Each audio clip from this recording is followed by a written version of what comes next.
Good evening everyone, and Trisha, it's me, Jenny, and this is another not naked video response to Trisha Hershberger's Naked Truth series, where we don't wear makeup and we've just got out the shower and we talk candidly about a point of her choosing, and in theory we're meant to do it in one take, but I have to admit that this is in fact my fourth take because the subject matter for this week is something that I'm incredibly passionate about, apparently.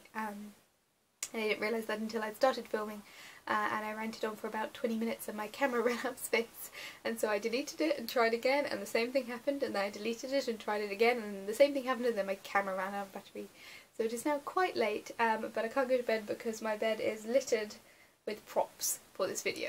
So I'm just going to try one last time to get this all out and hopefully make it under 5 minutes, which is going to be a challenge, but there we go.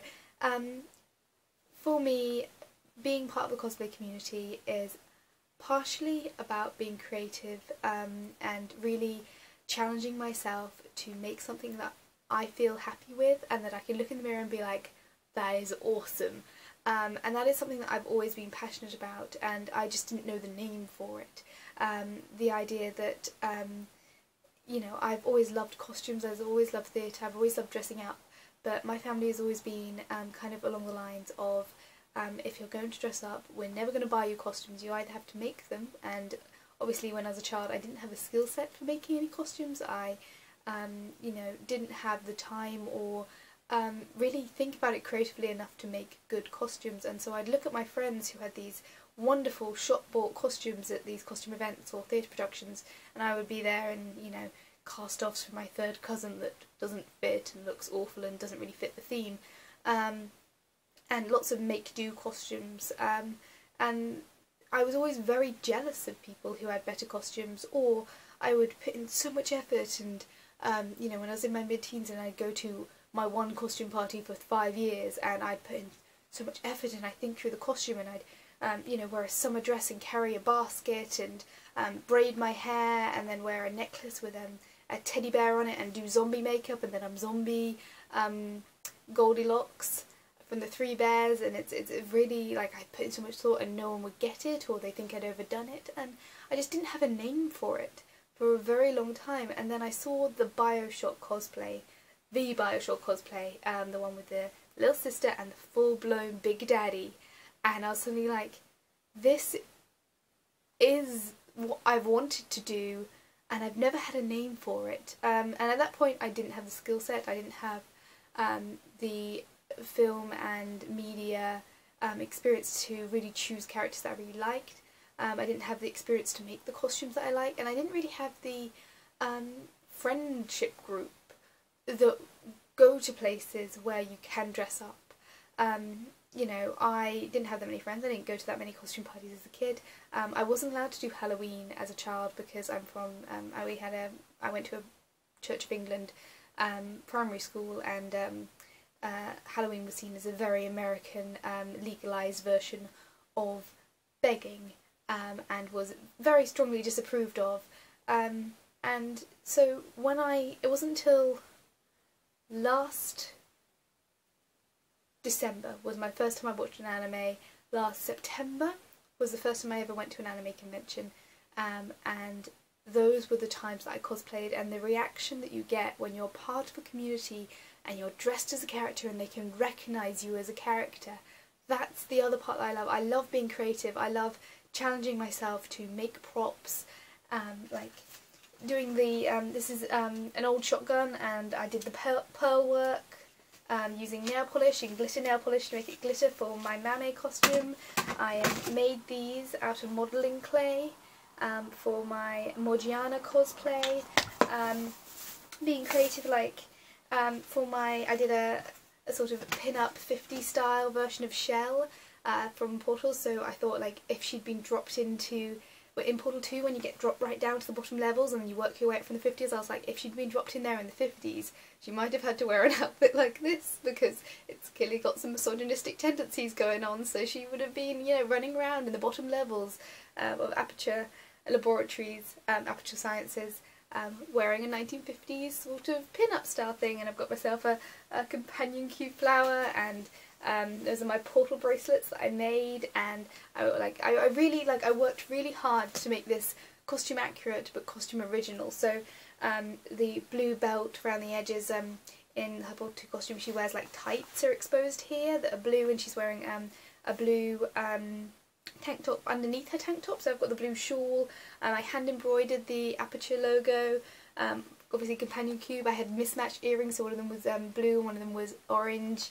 The stripes on the socks I specifically sought out, so they look like the straps that attach the boots. And like, I genuinely get excited. I've gone on sewing courses to learn how to make clothes better.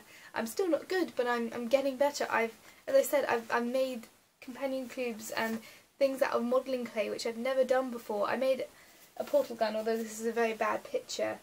I need to work on that for next year, but the fact that I'm learning to be creative and it's just something fun and it's for me, it's so I can look in the mirror and think, that's awesome, and it's something that I've always been passionate about. I've always loved historical dress, I love watching historical films, and I've just never had the community around me to support me in that passion until I started watching anime and going to conventions. And I honestly love it so much. It's a nerd credit thing. It's if you were to see me wearing, I know you've got one of these, Trish, if you were to see someone wearing one of these and you know what it is and you recognise it and you think that's freaking awesome and you want to go up to them and go, that is awesome, that is what I love. It's being creative and being part of the community. It's not about people outside of that community being like, ooh, that girl's slutty. That's nothing to do with it. It makes no difference. I have so many rules for my cosplays and the cosplays that I choose to do and the characters that I pick. And if I'm going to be if I'm going to wear anything, it's not going to be any more slutty than what I wear in my day-to-day life. I'm going to wear, you know, this is a knee-length skirt with a tank top. This is a summer dress that I actually wear day to day.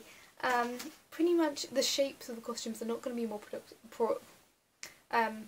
slutty or provocative than they are normally, but people perceive it as weird, and it's not for outside of the community. I'm for being inside the nerdy community and experiencing a love for a character and a love for a show with people who recognise that costume and then go, that's freaking awesome. I'm not there for outsiders.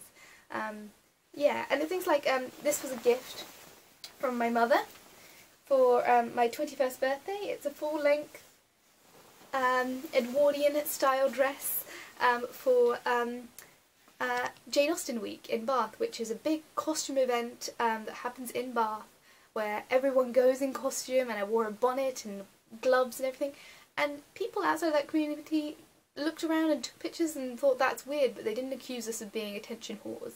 They thought, that is an awesome thing for people who are passionate about Jane Austen to go and do.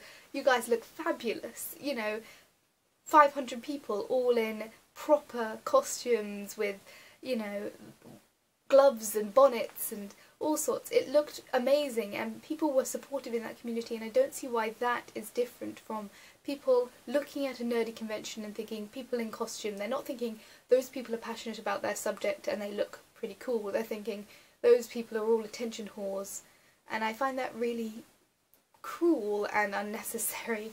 But yeah, this is going to be my next cosplay. I'm going to do this for my next convention, which will probably be next September. If you know who this girl is, she's awesome. I will also be learning, well, I'm going to be making a scythe and carrying around a book to do some chopping.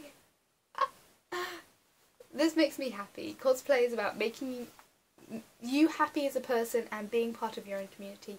It shouldn't matter what other people think, and the fact that other people are trying to force their opinions on you or shine a negative light on a really positive hobby just makes me genuinely sad. And there we go. Hopefully this is not too long. Hopefully my camera's not going to cut out anytime soon and the battery's lasted. I'm so sorry I've talked so fast. I'm so sorry I've got rambly, but I've turned out that I'm very, very passionate about this and I want to express that. So yeah, there we go. I'm going to stop talking. Oh god, this is so embarrassing. Yeah, I'm not usually so angry and so emotional, but it's been a long week and this is a subject that apparently I care about a lot. I love cosplay. I've been doing it all my life and I just didn't realise there was a name for the thing that I really love. And there we go. I'm not going to make it into a career, it's a fun hobby. And I love hanging out with my nerdy friends and making costumes. There we go.